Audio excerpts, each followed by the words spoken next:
Okay, everybody, thank you for joining us.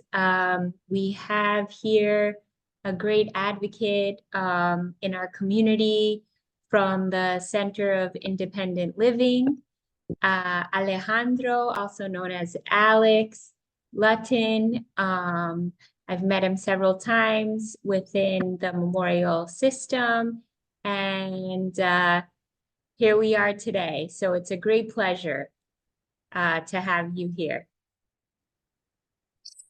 And thank you for having me, for sure. Thank you. Awesome, awesome. I know it was short notice, so I'm really excited that I got you on this Thank you. call. Thank you for having me. And Yeah. I think the best way to start is if you can share a little about your journey. What's your story?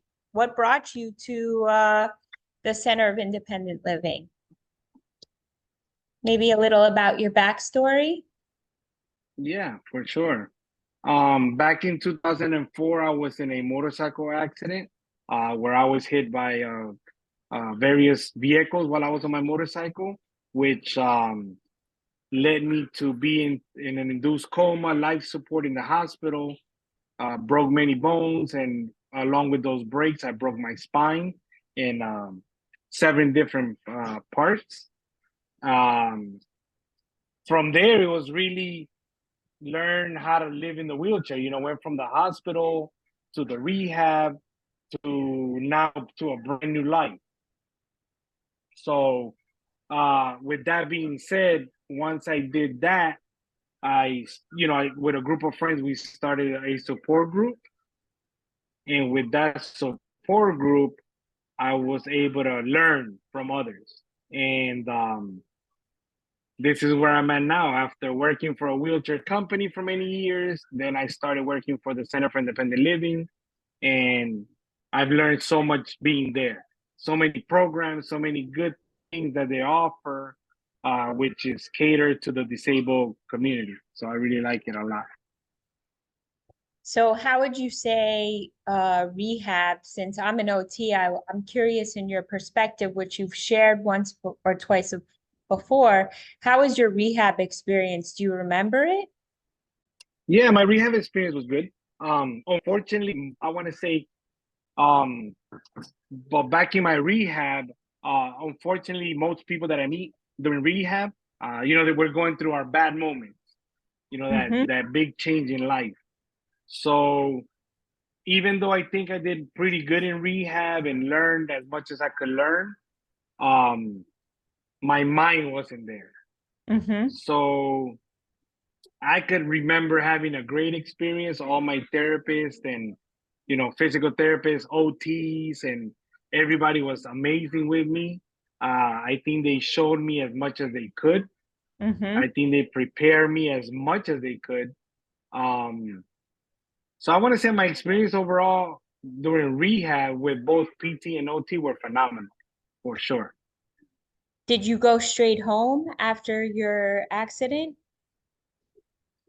No, I went from being in the hospital That's for close to 11 months wow. to to rehab, to be there for another close to 4 months, 3 to 4 months, and then I went home.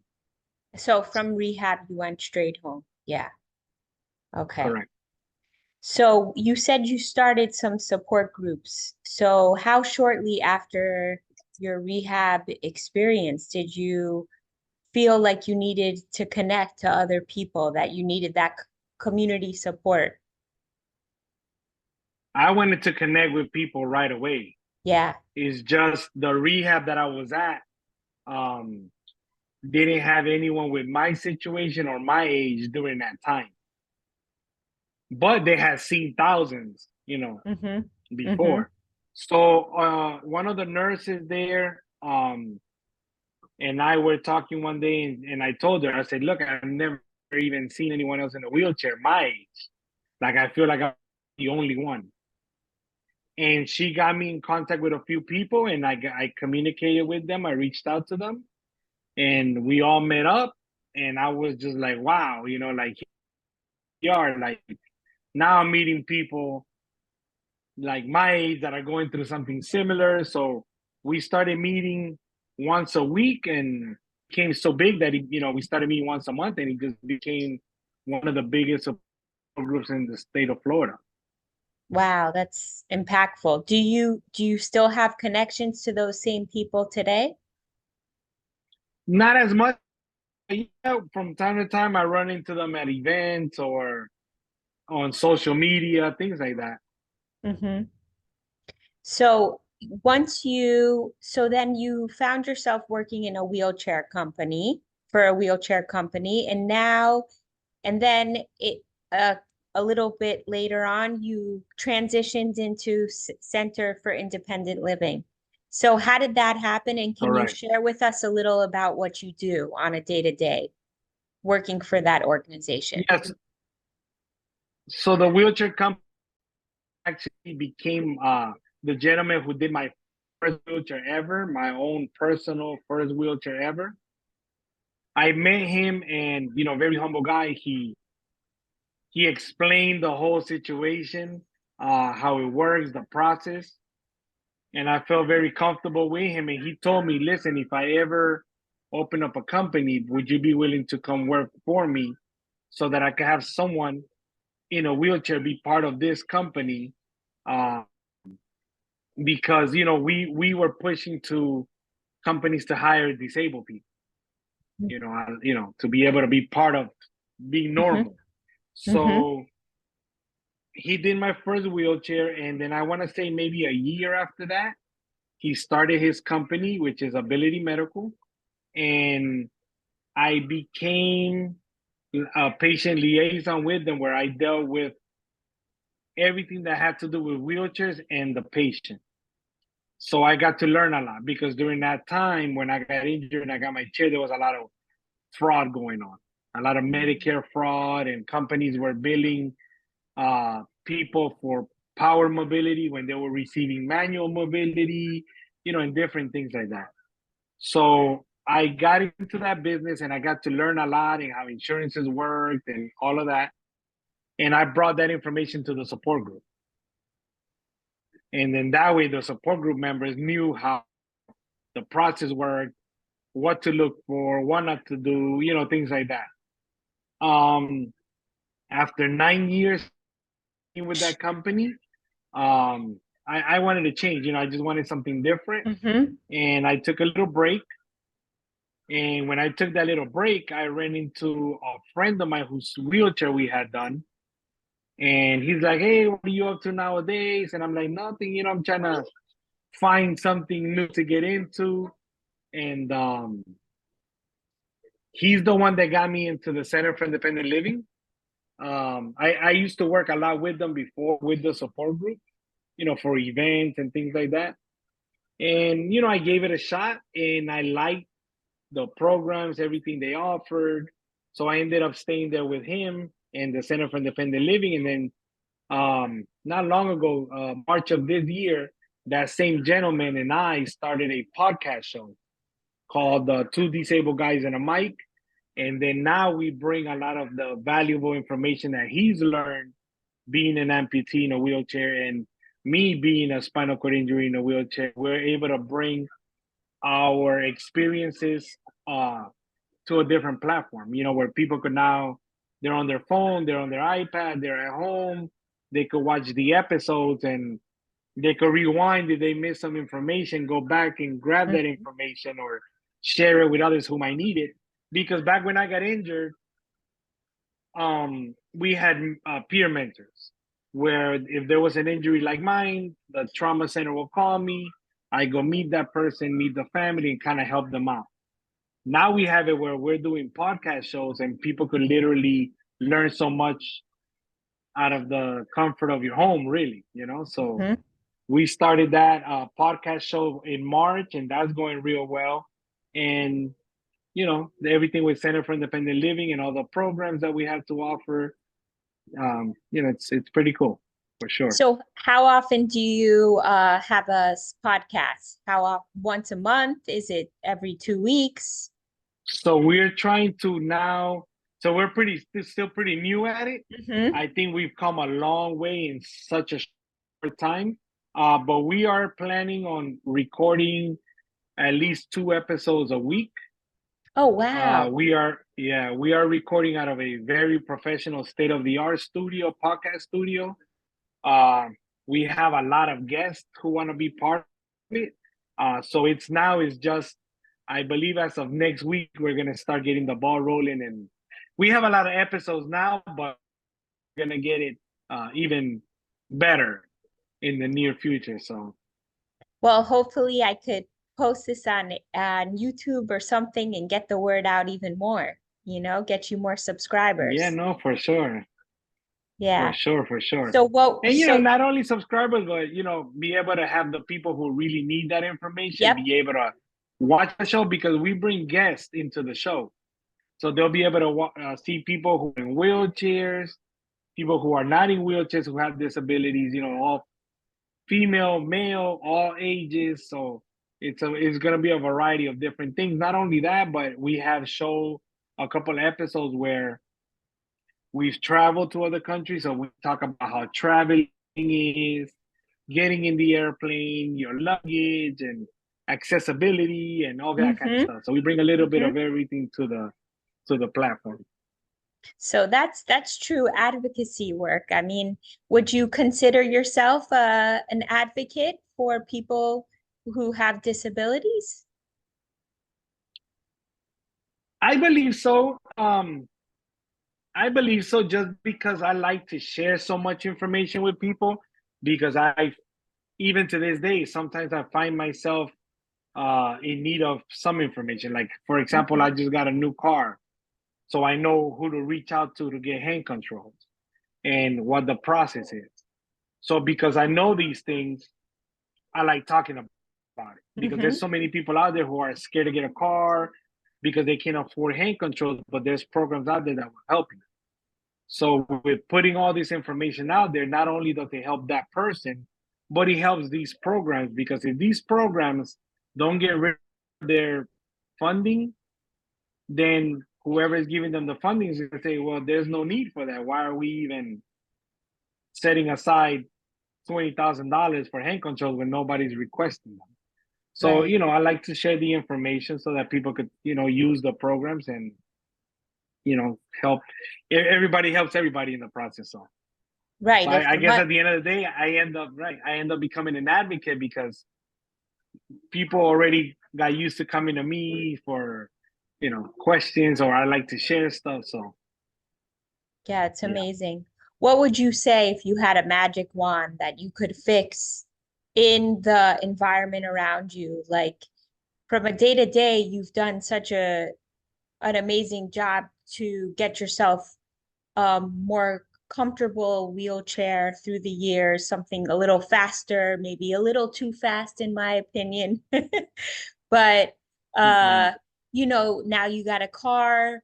But what are some things you think about on a day to day, like the occupational injustices that exist in the world that could help other people that you could fix?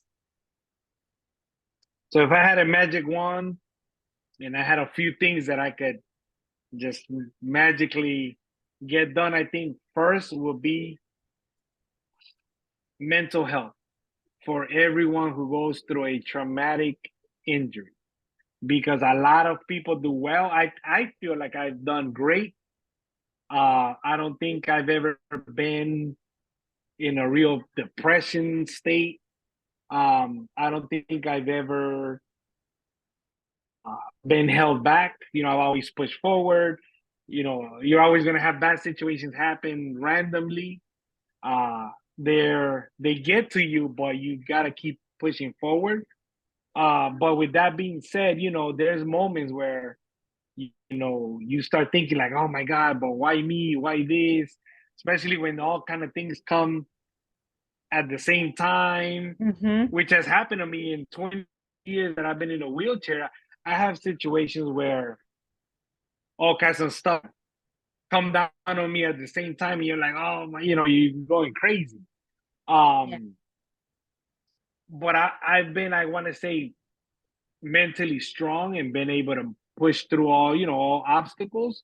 But I've met a lot of people who just it's hard for them, Yeah. and you end up becoming that peer mentor to try to help them. but there's just so much that I You could can do, do. you Yeah. know? Yeah. Right. So I would say, first of all, I would do mental health for a lot of people just to, help them through whatever it is that they're going through mentally.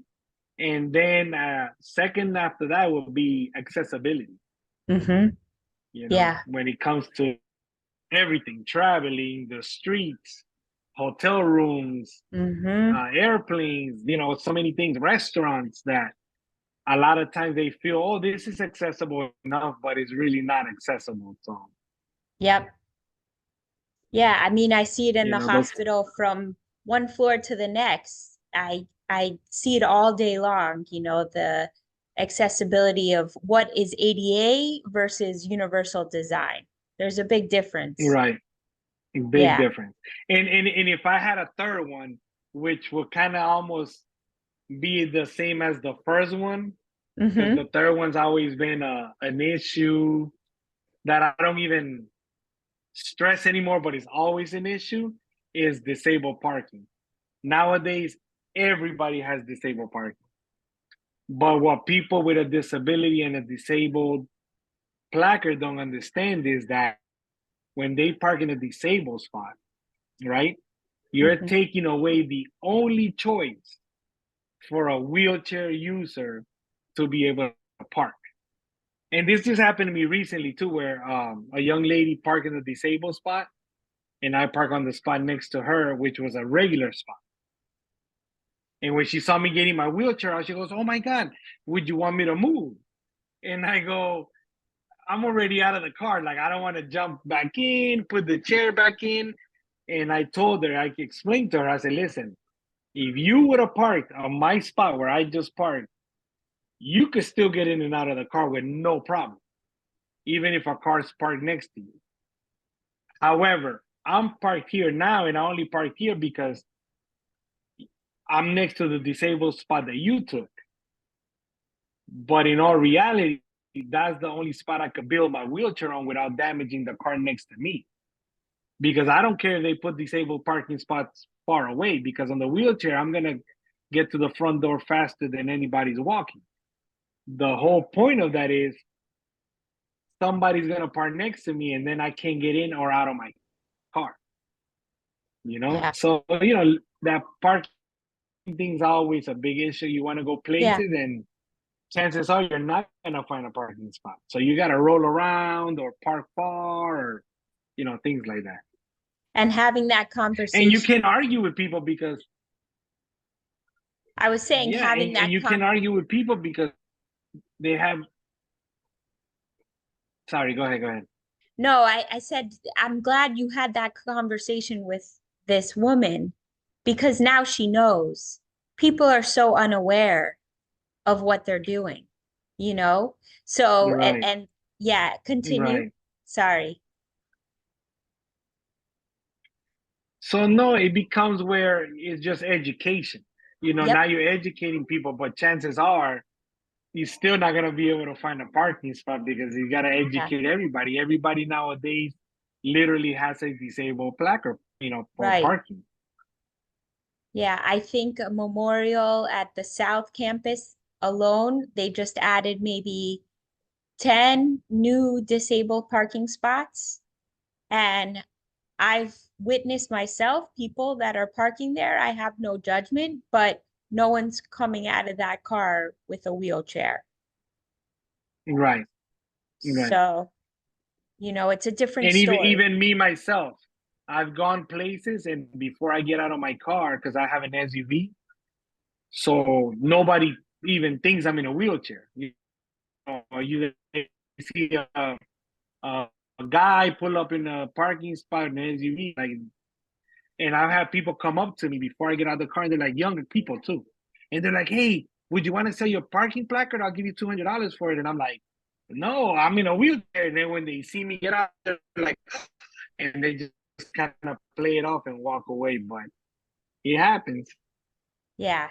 Yeah. But I don't know, you have a great attitude. You really you shine through you show people the support that they need and it's I really commend you for that. It's really beautiful. Um, Thank you. yeah. Is there anything else you want to share with? So I'm gonna ask you because I didn't ask you. Like today, you said you had a couple jobs. So could you give us a little snippet of what stuff you do on a day to day? Um, So my job with the Center for Independent Living, my main program that I'm in charge of is the FAST program. It stands for the Florida Alliance for Assistive Technology.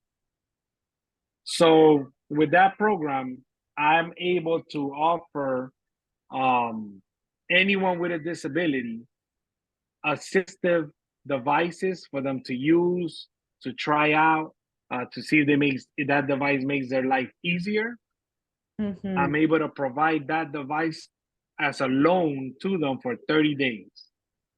That way, they're able to try out the device and say, listen, at the end of the day, this iPad that has communication apps and helps me fill out applications for jobs and some things you could do with an iPad. If they feel that device doesn't really help them out on a day-to-day basis, they could just return it 30 days later or whenever Mm-hmm. but if it's a device that they figure, oh my God, this is really life changing, like I could, for example, people who can talk, they type into the iPad and there's apps that the app will talk whatever you type. So something like that, someone Mm-hmm. will say, oh my God, I'm able to communicate with anyone with no problem. Now, at least they know that if they purchase an iPad and they download these apps, they're not wasting their time, their money to try it out. They already know this is what works and go from there. So that's the Amazing. main program that I run. I also have another program where we loan out hand cycles for people who want to stay fit and go out to the beach or around their neighborhood in special bicycles where they're able to push with their hands and things like that. We have that program as well. But I also got to cater to all the services that we do for Center for Independent Living. So, Mm-hmm. for example, today I had a gentleman who was in need of housing, and we were doing a lot of housing vouchers a few years ago. Mm-hmm. So I had to explain kind of like the voucher, how it works, who he could contact, and things like that. So I was a Right. little busy doing those kind of things earlier this morning. Yeah, that's huge. That's huge Yeah, because big. a lot of people leave the hospital and they really don't know how they're going to take the next step. So that transition back into the community is so significant.